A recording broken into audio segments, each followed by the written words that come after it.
Captain J1 stood on the bridge of the Horizon's Promise and watched the stars drift past the viewing screen.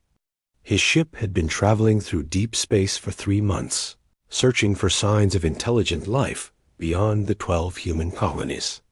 The Terran Republic wanted peaceful contact with alien civilizations, and J1 believed in that mission with all his heart. "Captain, we're detecting unusual energy signatures ahead," said Lieutenant Tae Yang from his station. The weapons officer looked young, but had sharp eyes that missed nothing. "Could be artificial in origin." J1 moved closer to examine the readings. His pulse quickened. After 200 years of space exploration, humanity had found ruins and abandoned outposts, but never a living alien civilization. "Dr. Hannah, what do you think?" The xenobiologist studied her screens with intense focus. Her expertise in theoretical alien biology had prepared her for this moment her entire career. "The power output is enormous. Whatever is generating this signature is far beyond our current technology. Within hours, they made visual contact. The alien station hung in space like a massive jewel, its surface covered in geometric patterns that hurt to look at directly. Ships moved around it, sleek vessels that made human spacecraft look like crude metal boxes by comparison. "Open a channel," J1 ordered. "All frequencies. Let's introduce ourselves." The communication came quickly, translated by technology the humans barely understood. The aliens called themselves the Valkyrie Empire. They controlled over 200 star systems and had existed for thousands of years. When they invited the human crew to their station for formal negotiations, J1 felt hope surge through him. This was the moment humanity had dreamed of. Ambassador Yuna prepared her delegation carefully. She was a veteran diplomat who had negotiated treaties between Earth's various factions before the Terran Republic formed. 50 crew members would accompany her, including scientists, cultural specialists, and security personnel. She wore formal robes bearing the symbol of Earth and carried gifts representing human art and science. "Be careful," J1 told her before she boarded the shuttle. Something in his gut twisted with unease, though he couldn't explain why. Yuna smiled. "We've prepared for every scenario, Captain. This is what we came here to do. Making peace with the stars is worth any risk." The shuttle departed, and J1 watched it dock with the Valkyrie station. For 6 hours, everything seemed fine. The delegation sent regular updates. The Valkyrie appeared interested in human culture and asked many questions. They served food and demonstrated their technology. Yuna reported that negotiations were progressing well. Then the screaming started. The communication channel erupted with panicked voices. Dr. Hannah rushed to the console, her hands shaking as she tried to make sense of the chaos. On screen, the conference room appeared. Valkyrie soldiers, massive creatures covered in dark armor, surrounded the human delegation. Ambassador Yuna stood in the center, her face pale but determined. "This is a message to all humans," a Valkyrie commander announced, his voice translated into perfect English. "You are primitives. Your technology is weak. Your bodies are fragile. You exist now only to serve the Empire or die for our amusement. What happened next would burn into the memory of every human who witnessed it." The Valkyrie didn't simply kill the delegation. They made it slow. They made it theatrical. They wanted humanity to understand exactly how powerless they were. J1 tried to order the channel closed, but his crew couldn't look away. They needed to see. They needed to witness what was being done to their friends. Ambassador Yuna was the last to die. Even as blood ran down her face, she stared directly at the camera. "Remember this," she said, her voice steady despite the pain. "Remember what they did. Make them pay for it." The Valkyrie broadcast didn't end with the massacre. Their commander stepped over the bodies and addressed the camera directly. We will arrive at your Earth in 1 standard year. Prepare your surrender. Your worlds will become ours. Your people will serve or be eliminated. This is the mercy of the Valkyrie Empire. The transmission cut off. The bridge of Horizon's promise fell silent. J1 felt something crack inside him, some fundamental belief about the universe and humanity's place in it. He had been a peaceful man, explorer and scientist. In that moment, watching his friends butchered for entertainment, something ancient and primal awoke in his blood. "Lieutenant Tae-yang," he said quietly, "plot a course back to Earth. Maximum speed. Sir, they're launching ships. 12 pursuing vessels." J1 gripped the command chair. "Then we run. Ready all weapons. If they get close enough, we hurt them." The chase lasted 2 days. The Valkyrie ships were faster and more powerful, but J1's crew fought with desperate ingenuity. They dumped cargo to create obstacles. They used the gravity of nearby planets to slingshot away. When the Valkyrie got close, Tae-yang fired every weapon they had, not expecting to win, but refusing to die easily. One Valkyrie ship made a mistake, pursuing too aggressively into a debris field. The Horizon's promise turned and fired at point-blank range, catching the alien vessel off guard. It exploded in a brilliant flash. The other Valkyrie ships paused, surprised that the primitive humans had actually destroyed one of their craft. That hesitation gave J1 the seconds he needed. The Horizon's promise jumped to faster-than-light speed and escaped. But everyone aboard knew they were only delaying the inevitable. The Valkyrie were coming. When they reached Earth 6 weeks later, J1 delivered his report to the Terran Council. He showed them the footage, though many council members couldn't watch it all. He described Valkyrie's strength and their complete contempt for human life. He explained that war was coming, whether humanity wanted it or not. "What are our chances?"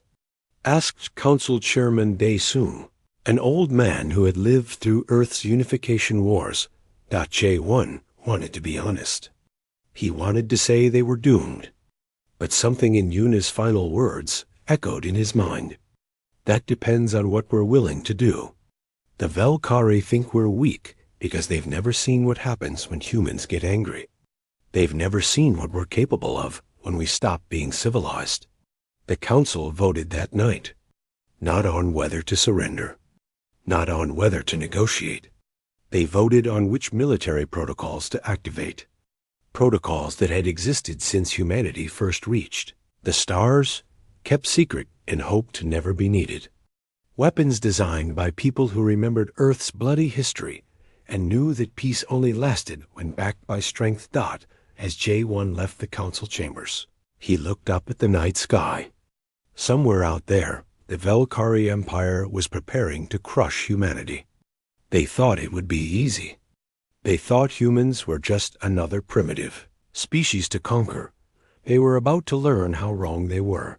6 months passed since the massacre, and Earth transformed into something the Valkyrie couldn't imagine. Every shipyard worked around the clock. Every factory converted to military production. Every citizen trained for the coming war. Admiral Hyun-woo coordinated the defensive preparations from Orbital Command, his weathered face showing the stress of preparing for an enemy that outnumbered them 1,000 to 1.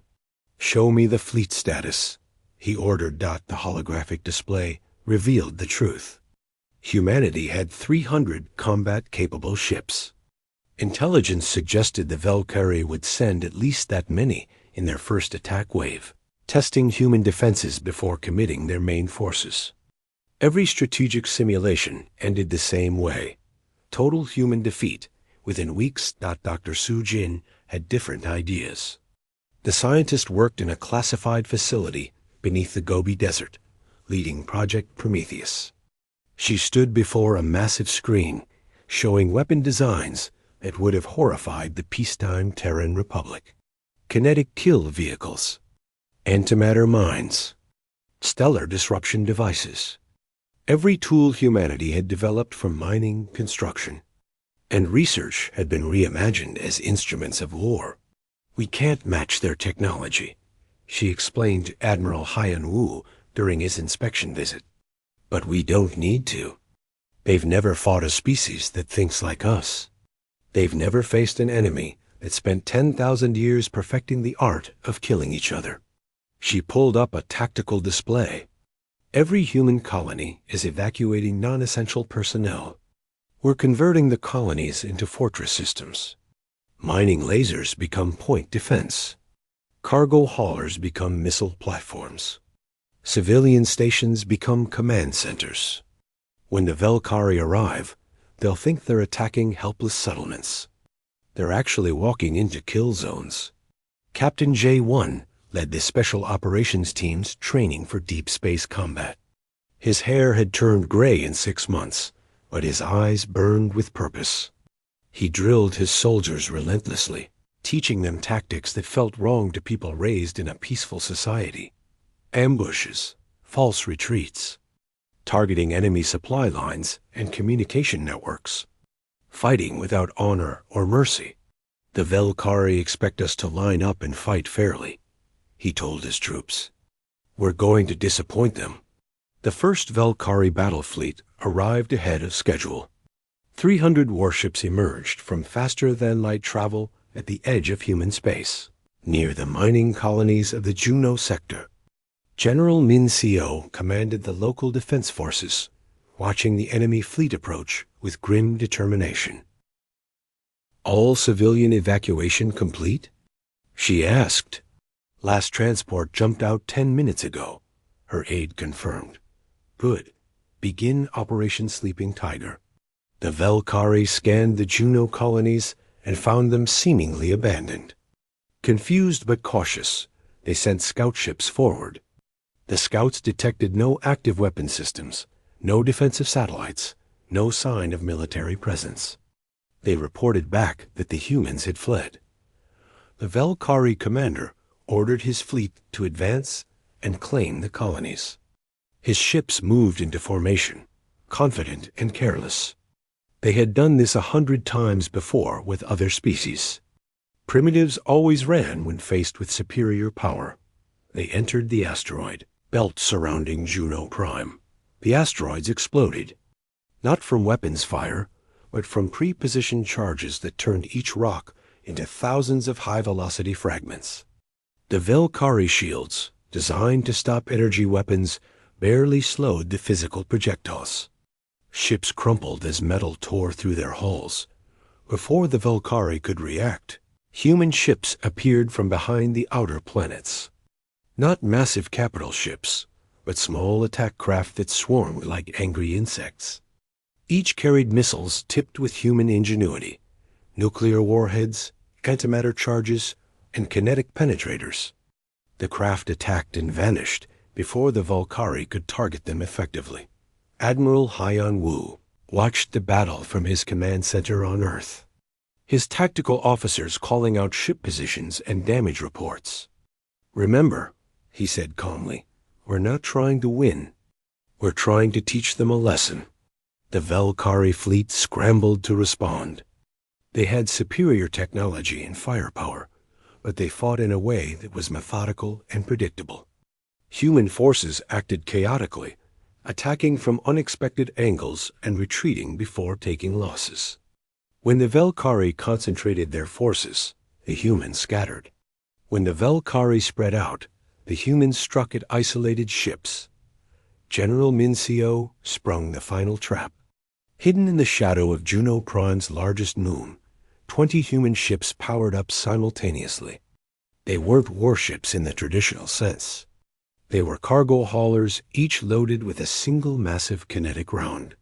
The rounds launched at relativistic speeds, accelerated by magnetic rails built into the ships themselves. 3 Velkari capital ships simply ceased to exist when the rounds hit.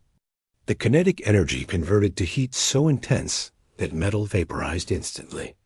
Nearby ships took damage from the expanding plasma clouds. The Velkari commander finally ordered a retreat. His fleet had lost 70 ships and gained nothing. As they jumped away, G1's special operations teams tagged several damaged vessels with tracking beacons. Now humanity would know where they were going. Back in Velkari space, the fleet commander faced the Empire's High Council. His report should have been impossible. A primitive species with inferior technology had defeated a Velkari battle fleet. The council members hissed in anger and disbelief. "You failed because you were careless," declared the Supreme Commander. "The humans got lucky. We will assemble the Grand Armada, 1,000 ships. We will crush them so completely that the galaxy forgets they ever existed." But in the Empire's lower ranks, ordinary Velkari soldiers and sailors whispered nervously. They had seen the battle recordings. The humans hadn't fought with the desperation of a dying species. They had fought with the cold calculation of experienced killers. Some Velkari remembered old warnings from their conquered subjects, stories about species that should never be provoked because they loved war more than peace. On Earth, the victory celebration was subdued. Yes, they had won the first battle, but everyone knew the cost. 20 human ships destroyed, 3,000 crew members dead, and the Velkari would return with overwhelming force. Dr. Su Jin worked through the night, analyzing data from the battle. She noticed something interesting in the recordings. Velkari ships maneuvered in predictable patterns. Their tactics followed clear doctrine. They fought the way a species fights when they've never truly been threatened. She presented her findings to Admiral Haiyan Wu. "They're not warriors. They're conquerors. There's a difference. Warriors know how to fight equals. Conquerors only know how to bully the weak." "So what do we do with that information?" Haiyan Wu asked. "We make them understand that we're not weak. We make every battle cost them more than they're willing to pay. We make them fear us." Across human space, the message spread through military channels. It started as an informal motto among fighter pilots and ship crews, but quickly became the rallying cry for the entire species. 3 words that captured humanity's response to the Velkari threat. They started it. Someone added the response that completed the thought. "We'll finish it." The words appeared on ships, stations, and military bases. Civilians wore them on clothing. Children wrote them on school assignments. It wasn't bragging or empty bravado. It was a simple statement of intent. The Velkari had murdered innocent diplomats. They had declared war on a peaceful species. Now they would learn what humans were truly capable of. Admiral Haiyan Wu stood before a gathering of his fleet commanders. Behind him, a massive screen showed real-time positions of every human military asset. 300 ships against 1,000. Numbers that should mean certain defeat. "The Velkari think this will be easy," he said. "They think one more push will break us. They're wrong. We're not fighting to win. We're fighting to survive. And humans are very, very good at survival. When they arrive, we show them something they've never seen before. We show them what happens when prey becomes predator." In the darkness between stars, the Velkari Grand Armada prepared to jump. 1,000 warships, the largest fleet assembled in their empire's history. They would arrive at Earth's outer colonies in 2 months. They would sweep aside the primitive humans. They would claim humanity's worlds and erase this embarrassing defeat from their records. But in that same darkness, human scouts watched and reported. J1's teams marked enemy supply routes. Dr. Su Jin's weapons moved into position. And Admiral Haiyan Wu planned the defense that would either save humanity or die trying. The war had truly begun. 1 year after the massacre, the war spread across the stars like wildfire. The Velkari Grand Armada advanced slowly and methodically, expecting to crush human resistance through overwhelming force. They didn't understand that humanity wasn't fighting the kind of war they expected. Commander Ji Wu led the Ghost Corps. special operations teams that struck deep behind enemy lines. Her ships were small and fast, painted black to blend with space itself. They didn't engage in honorable combat. They hunted supply convoys, sabotaged fuel depots, and destroyed repair facilities. The Velkari called them terrorists. Humans called them heroes. "Target acquired," whispered her tactical officer. Below them, a Velkari supply station orbited a gas giant. 20 cargo ships docked there, carrying ammunition and parts for the advancing Armada. Ji-Woo studied the defenses. Minimal. The Velkari didn't expect attacks this far from the front lines. "Ghost Team 2, you have 30 minutes once we start. Plant the charges and get out." The attack happened in silence. Ghost Corps infiltrators, wearing stolen Velkari environment suits, drifted to the station on cold thrusters that produced no heat signature. They moved like shadows, placing thermal charges on key structural points. By the time the station's security noticed something wrong, it was too late. The station broke apart in a cascade of explosions. Cargo ships tried to escape, but ran into mines that Ji-Woo's team had seeded around the area. Within 10 minutes, the supply station and every ship near it became expanding clouds of debris. "Jump out," Ji-Woo ordered. "Next target is 3 systems away. Let's keep them guessing." The Ghost Corps hit 6 targets in 3 weeks. Each attack seemed random, but Dr. Su-Jin planned every strike based on intelligence gathered from captured Velkari computers. She knew which supplies were critical. She knew which routes were essential. She turned logistics into a weapon, slowly strangling the Velkari advance without firing a single shot in direct combat. Meanwhile, Lieutenant Hae-Won tested humanity's newest weapon. The Valkyrie-class strike fighter was small enough to fit through cargo bay doors, but carried enough firepower to damage capital ships. Hae-Won's squadron of 20 fighters approached a Velkari dreadnought near the Red Nebula. "Remember the briefing," she said over the squadron channel. "We're not trying to destroy it. We're trying to cripple it and escape. Hit the engine section and jump before they can respond." The fighters accelerated to attack speed. Velkari point defense opened fire, filling space with energy beams. 3 human fighters exploded immediately. The rest scattered, using evasive maneuvers that made their pilots scream with the strain. But they got close.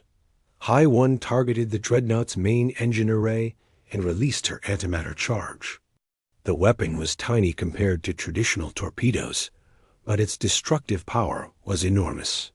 The charge detonated inside the engine section, and the entire rear quarter of the dreadnought tore apart. "All fighters, jump now," Hae-Won ordered. 17 fighters escaped. 3 pilots didn't make it. But the Velkari dreadnought, pride of their fleet, drifted helplessly with its engines destroyed and hundreds of crew dead. Other Velkari ships had to stop their advance to rescue survivors and tow the damaged vessel. The galaxy watched these battles with growing shock. The Velkari Empire, which had dominated this region of space for centuries, was struggling against a species they had dismissed as primitive. Other alien races, conquered by the Velkari long ago, began to whisper among themselves. If humans could resist, maybe they could too. The Velkari responded with brutality. They captured a human mining outpost and took prisoners. The torture was broadcast across all channels, meant to break human morale. The Velkari commander spoke to the camera while his soldiers hurt innocent miners. "This is what happens to those who resist the Empire. Surrender now, and these deaths will stop. Continue fighting, and every human will suffer this fate." The broadcast should have worked. It should have terrified humanity into submission. Instead, it had the opposite effect. Admiral Hyeon-woo ordered an immediate response. Intelligence had located a high-ranking Velkari official named Kyung-ho, captured during one of Ji-Woo's raids. For weeks, Human interrogators had carefully extracted information from him, not through torture, but through patience and psychology. They learned about Velkari society, their government structure, their lies and corruption. Humanity broadcast everything. Every piece of evidence showing how Velkari leadership exploited their own people. Every recording of Kyung-ho describing the Empire's crimes against other species. Every detail of corruption and waste while ordinary Velkari soldiers died in meaningless wars of conquest. The broadcast reached not just humans, but every species in the region. The Velkari people, who had believed their empire was noble and just, learned the truth. Protests erupted on Velkari worlds. Some military units refused orders. The Empire's unity began to crack. Dr. Su Jin unveiled her most controversial weapon during an emergency meeting of the Terran Council. The Cascade missile could trigger chain reactions in asteroid fields, turning them into deadly debris clouds that would persist for decades. Any ship trying to pass through would be destroyed by millions of high-velocity fragments.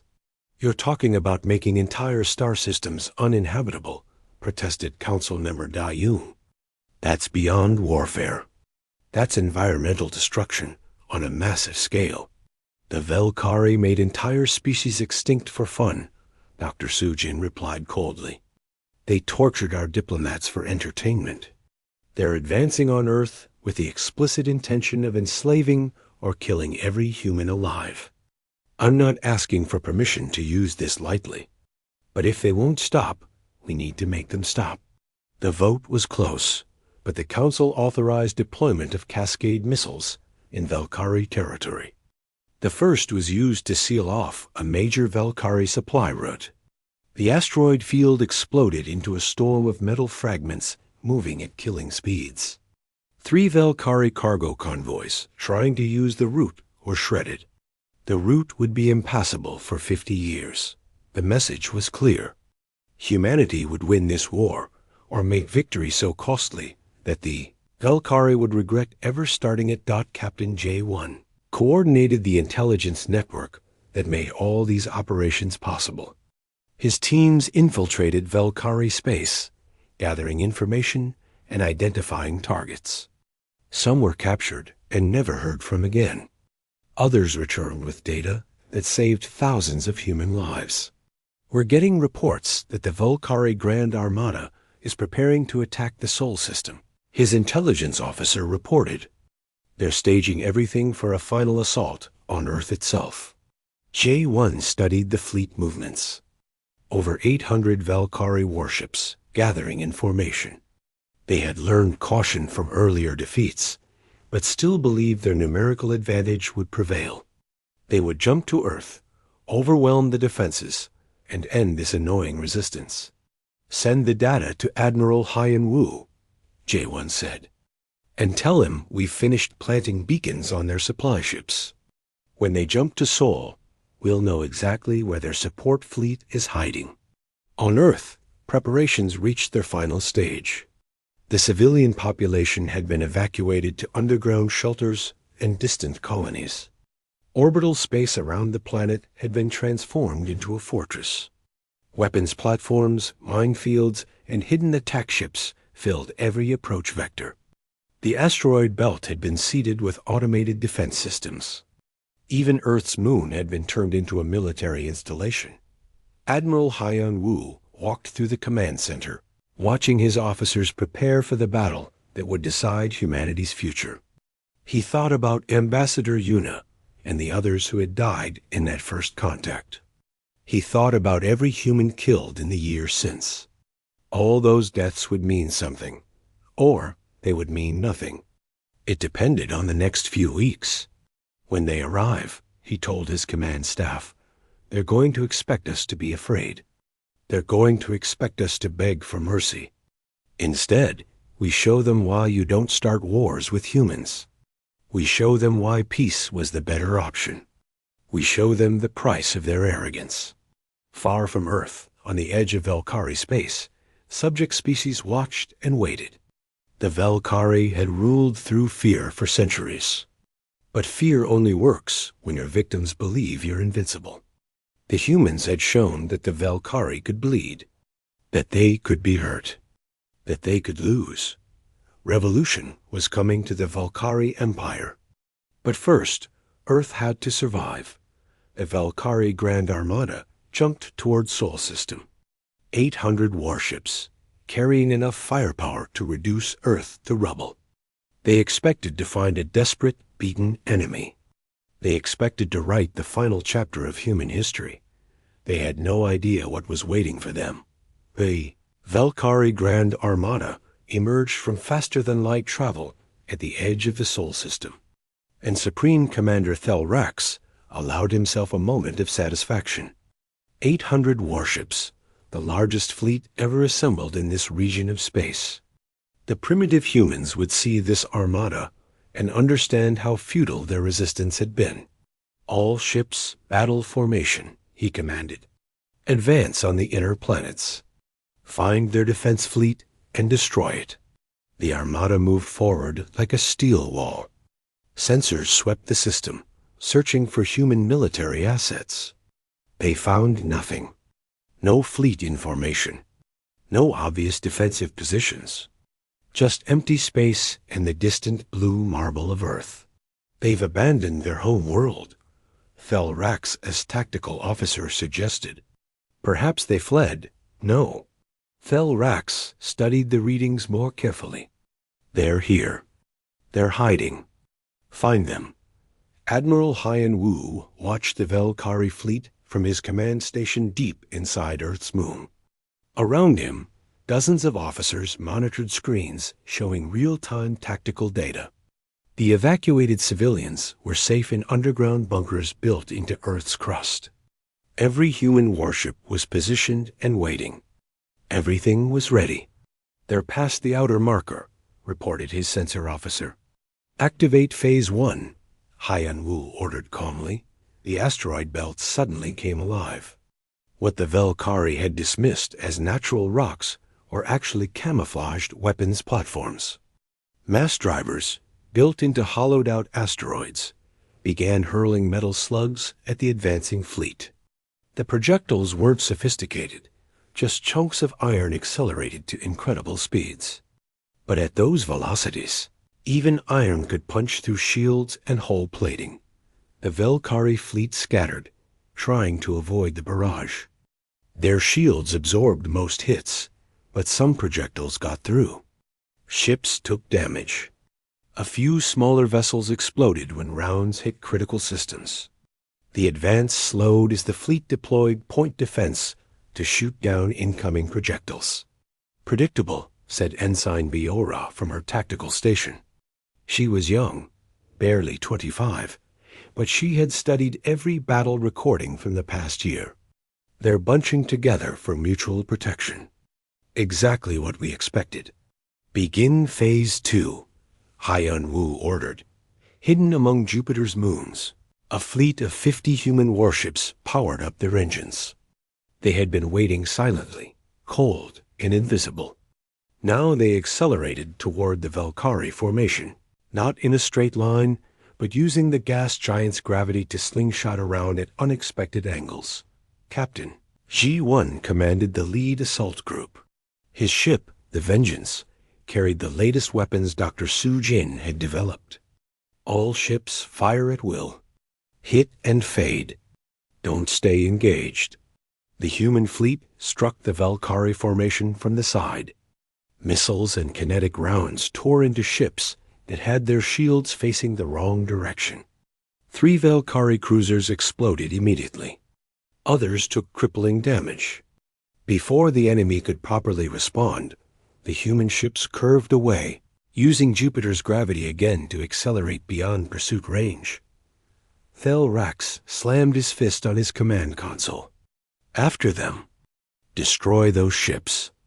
Commander, if we pursue, we split our formation, his tactical officer warned. I don't care. These primitives need to learn respect.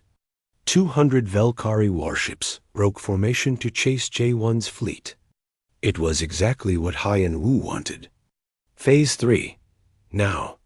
Hidden on Saturn's moon Titan, another human fleet emerged. They targeted the main Valkyrie formation, now split and vulnerable. More missiles. More kinetic rounds. The Valkyrie found themselves fighting on two fronts, their numerical advantage diminishing as human tactics divided their forces. The battle spread across the Sol system over the following days. It wasn't a single massive engagement, but a series of running fights.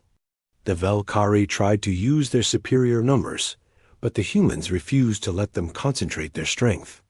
Every time the aliens regrouped, another human fleet attacked from an unexpected direction. Lieutenant Hay-1's fighter squadron operated from hidden bases in the Kuiper Belt. They struck at damaged Valkyrie ships, finishing off vessels that had survived larger battles. It wasn't honorable, but honor wasn't the goal. Survival was.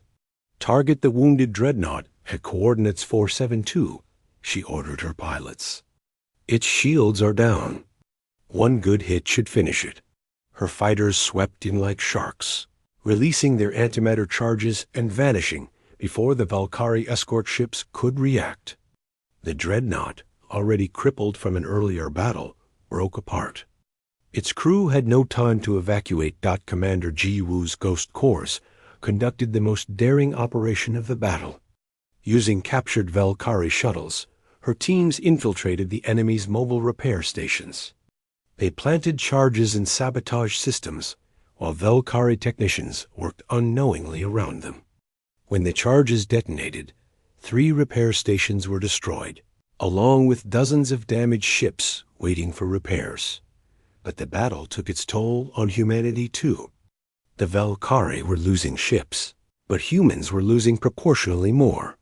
For every Valkyrie vessel destroyed, 2 human ships were damaged or lost. The mathematics were brutal.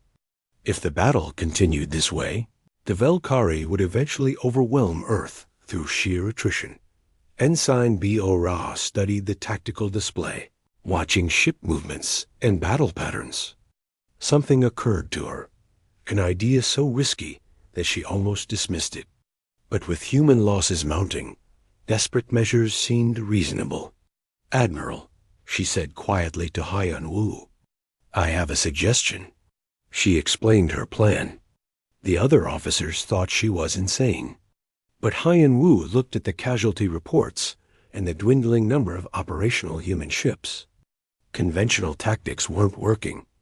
They needed something unexpected. "Do it," he ordered. The plan required perfect timing and nerves of steel. J1's fleet would fake a retreat toward the sun, transmitting false distress calls, suggesting their ships were damaged and fleeing. The Valkyrie, sensing final victory, would pursue aggressively. Thalrax took the bait. His flagship led a force of 300 ships in pursuit of the retreating humans. He could see Earth on his displays, tantalizingly close. Once he destroyed this human fleet, nothing would stop the final assault on humanity's home world. "Maximum speed," he ordered. "End this." The Valkyrie ships accelerated, pushing their engines hard. They were so focused on catching the retreating humans that they didn't notice how close to the sun they were getting. They didn't notice the strange readings their sensors were detecting from the inner system. Captain G1 watched his distance to the Valkyrie fleet shrinking. "Hold steady," he told his crew. "Wait for the signal." Back on Earth's moon, Dr. Su Jin monitored the experimental gravity generators that her team had secretly deployed throughout the inner system. They were based on technology humanity barely understood, reverse-engineered from captured Valkyrie equipment. In theory, they could amplify the sun's gravitational pull by a factor of 3. In theory. "Activation in 10 seconds, she reported to Haiyan Wu. The Admiral looked at the tactical display showing 300 Valkyrie ships, including their flagship, pursuing J1's forces. If the gravity generators failed, the human fleet would be trapped and destroyed. If they worked, the battle might turn. "All ships," Haiyan Wu transmitted on all channels. Execute breakaway maneuver, now.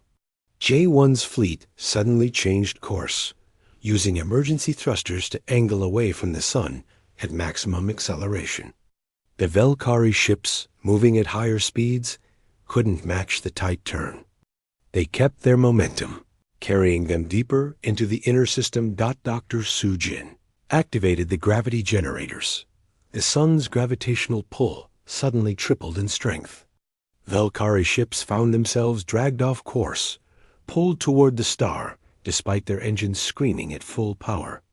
Some ships managed to escape by dumping cargo and burning through their fuel reserves. Others weren't fast enough. Felrax realized too late what was happening. His flagship's engines couldn't overcome the enhanced gravity. He watched helplessly as his ship and dozens of others spiraled toward the sun. He tried to order a retreat, but his communications were drowned out by panicked calls from other ships. All power to engines, he shouted. But it wasn't enough. Nothing was enough. The sun claimed 150 Velkari warships that day. Some fell directly into the star. Others were pulled into unstable orbits that would lead to their destruction over time.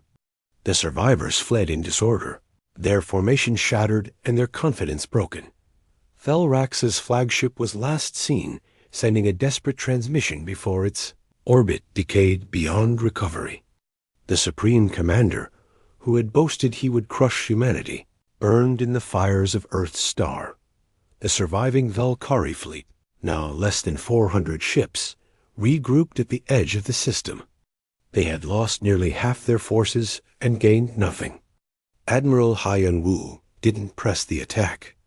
His forces were exhausted and depleted. Both sides needed time to recover. But the message was clear. Earth had survived. The Velkari Grand Armada, sent to end humanity once and for all, had been defeated. The cost was terrible. 50,000 humans had died in the battle. Earth's orbital infrastructure lay in ruins. Several human ships would never fly again. But they had one dot in the aftermath.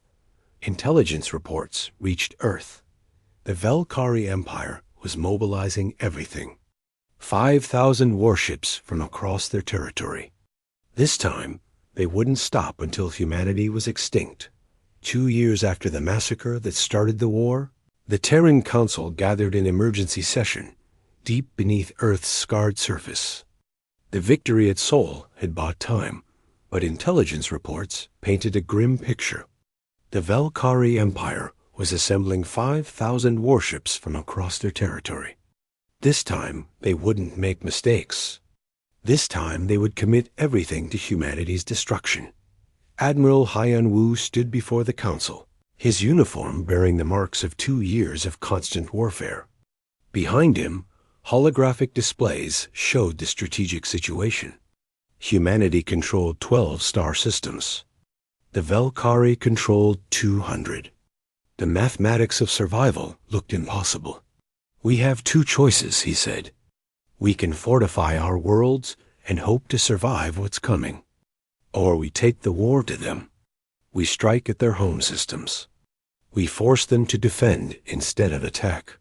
Council Chairman Dae Soong looked at the Admiral with tired eyes. "You're talking about an offensive deep into Velkari space. With what forces? We barely have enough ships to defend Earth." "That's exactly why we need to attack," Haiyan-Wu replied. "If we wait here, they'll come with 5,000 ships and overwhelm us through sheer numbers. But if we strike at their core worlds, they'll have to pull forces back to protect what matters to them. We turn their numerical advantage into a weakness." Dr. Sujin stepped forward. "We have one more weapon. The Prometheus virus. We've been developing it from captured Velkari technology. It's a quantum computer virus that can shut down all their systems simultaneously. Once deployed, every Velkari ship, station, and planetary defense grid will go dark. That's the extinction of an entire civilization's technology," protested Council Member Dayun. "We'd be sending them back to the Stone Age." They were going to enslave or exterminate us for entertainment, Haiyan Wu said quietly. They murdered Ambassador Yuna and 50 others as a show of dominance. They tortured our people and broadcast it as propaganda. Now they're mobilizing to finish what they started. I'm not asking for genocide. I'm asking for the capability to end this war on our terms. The vote was close, but the authorization passed. Operation Righteous Fury would launch in 3 months. Humanity would take the war to the Valkyrie Empire and finish what the aliens had started. Captain J1 led the preparation of the assault fleets. Every ship that could fly was repaired and modified. Mining vessels became carriers for fighter squadrons. Research ships became electronic warfare platforms. Colony transport ships became troop carriers for the human soldiers who would secure captured stations. We're outnumbered, outgunned, and attacking into the heart of enemy territory, he told his officers during the final briefing. But we have one advantage. They still think we're primitives. They still think they're superior. That arrogance is going to kill them. The assault launched on 3 fronts. Admiral Haiyan Wu led the main fleet toward Valkyrie industrial worlds. Commander Ji Wu's Ghost Corps struck at communication. Networks. Dr. Su Jin accompanied a science team that would deploy the Prometheus. Virus from within Valkyrie space. The galaxy watched, in shock as human forces tore through Valkyrie defenses. The tactics that had failed for the Valkyrie worked perfectly for humanity. Human ships didn't fight fairly. They ambushed supply convoys. They targeted civilian infrastructure that supported military operations. They struck at symbolic targets that destroyed Valkyrie morale. More importantly, other species saw the Valkyrie weakness. The Empire had ruled through fear, but fear evaporates when the fearsome become victims. Rebellions erupted on conquered worlds. Subject species attacked their Valkyrie occupiers. The Empire found itself fighting wars on a dozen fronts simultaneously. Captain, G1's forces reached the station where the original massacre had occurred. The battle was brief and brutal. Human soldiers, many wearing patches bearing Ambassador Yuna's name, showed no mercy to the defenders. When they secured the station, they found evidence that made the hardened warriors weep with rage. The Valkyrie had been conducting experiments on captured humans, medical trials, psychological torture, studies on human pain thresholds and breaking points. The data was stored carefully, cataloged like scientific research. Each victim's suffering had been documented in detail. J1 ordered everything transmitted to every corner of the galaxy. No edited versions, no sanitized summaries. Raw footage of what the Valkyrie had done to human prisoners. Let the universe see the Empire's true nature. The reaction was immediate. Several Valkyrie subject species declared open rebellion. Galactic opinion turned decisively against the Empire. Even neutral civilizations condemned the atrocities. The Valkyrie found themselves diplomatically isolated, with no allies willing to come to their aid. Meanwhile, a new voice emerged in human negotiations. Jia, daughter of Ambassador Yuna, had spent 2 years training as a diplomat. She had watched recordings of her mother's death, more times than any person should. Now she led the human delegation. That made contact with moderate Valkyrie factions seeking peace. My mother came to you in peace, Jia told the Valkyrie moderates via secure transmission. Your military murdered her and everyone with her. For 2 years, your empire has tried to exterminate my species. Now you want to talk about peace? The Valkyrie diplomat, a civilian official named Ren So, spoke carefully. Not all Valkyrie supported the war. Many of us argued against it. We were ignored. Now our empire is collapsing because our leaders chose pride over wisdom. Your internal politics aren't my concern. Jia replied coldly. Here are our terms. unconditional surrender, complete demilitarization, war crimes tribunals for everyone involved in the massacre and subsequent atrocities, non-negotiable. The Empress will never accept those terms. Then the Empress will watch her empire burn. The Velkari Empress Dalvara refused all peace overtures. She was old, a product of centuries of imperial dominance. The idea of surrendering to primitives was unthinkable. She ordered every available ship to defend the Velkari home world. She would make humanity pay for their insolence, or die trying. Admiral Hyan Wu's fleet arrived at the Velkari home system 6 weeks later. The defenders numbered over 1,000 ships, pulled from across the empire. It should have been an impenetrable defense. But the Velkari had made a critical mistake. Dr. Sujin's team had penetrated deep into Velkari space using captured ships. They reached the primary quantum communication network that connected all Velkari military systems. It took 2 weeks of careful work, but they successfully deployed the Prometheus virus. Ready for deployment, Dr. Sujin reported to Admiral Hyan Wu.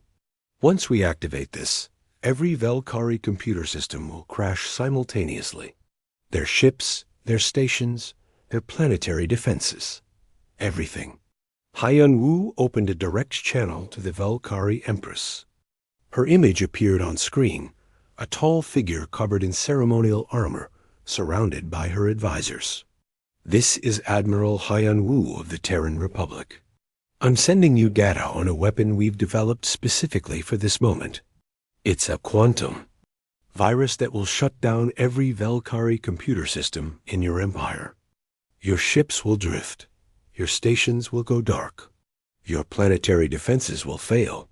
You'll be defenseless. You're bluffing, Dalvara hissed. Watch. Dr. Sujin activated the virus in a controlled test on 3 Velkari ships at the edge of the system. Their systems crashed instantly. The ships went dark, floating helplessly in space.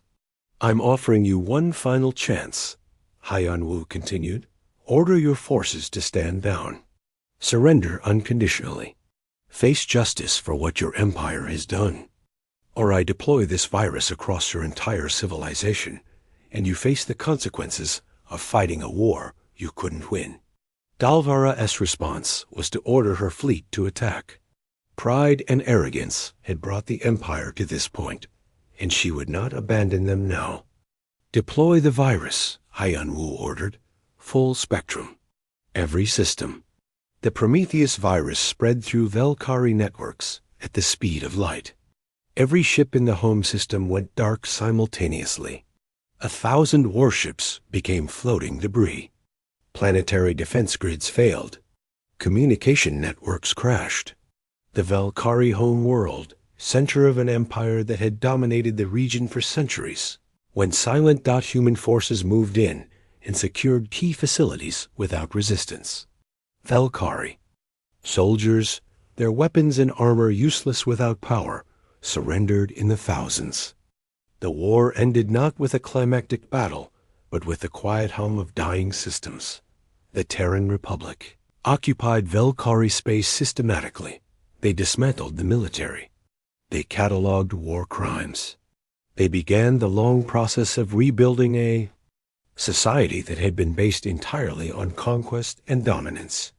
Jia stood before the Galactic Assembly 6 months later. Representatives from hundreds of species watched as she delivered humanity's statement. 2 years ago, the Velkari Empire murdered our diplomatic delegation and declared war on humanity. They did this because they saw us as weak. They thought we would be easy to conquer. They were wrong. She paused, looking at each representative in turn. We didn't want this war. We came to the stars seeking peace and cooperation. But when forced to fight, we fought with everything we had. We used every advantage, every strategy, every weapon we could develop. We fought without mercy because mercy wasn't offered to us. Some of you will call us ruthless. Some will fear what we've become. But understand this. We are not conquerors. We didn't start this war. We simply finished it. The Velkari made a choice to treat us as prey. We taught them that humans are nobody's prey. Let this be a lesson to every species in this assembly. Humanity prefers peace. We value cooperation. We want to be part of this galactic community as equals and friends. But if any species ever again mistakes our preference for peace as weakness, if anyone ever again attacks us thinking we're easy targets, remember what happened to the Velkari Empire. We'll give you the same warning we gave them, the same chance for peace. But if you start a war with humanity, we will finish it, on our terms, with our methods, and you will lose. Jia left the assembly hall to absolute silence. No applause. No protest. Just the quiet understanding that the galaxy had changed. A new power had emerged, one that couldn't be bullied or conquered. 5 years later, a memorial was completed at the site of the original massacre. It bore the names of Ambassador Yuna and all 50 members of her delegation. Humans came from across the colonies to pay their respects. Some Velkari came too, the ones who had opposed the war, and now sought to build something better from their empire's ashes. Captain J1, now Admiral, stood at the memorial with Gia. They had both given years of their lives to this war. They had both lost people they loved. They had both been changed by what they'd experienced. Do you think we did the right thing? Gia asked quietly. Gache-1 looked at her mother's name carved in stone. We did what we had to do.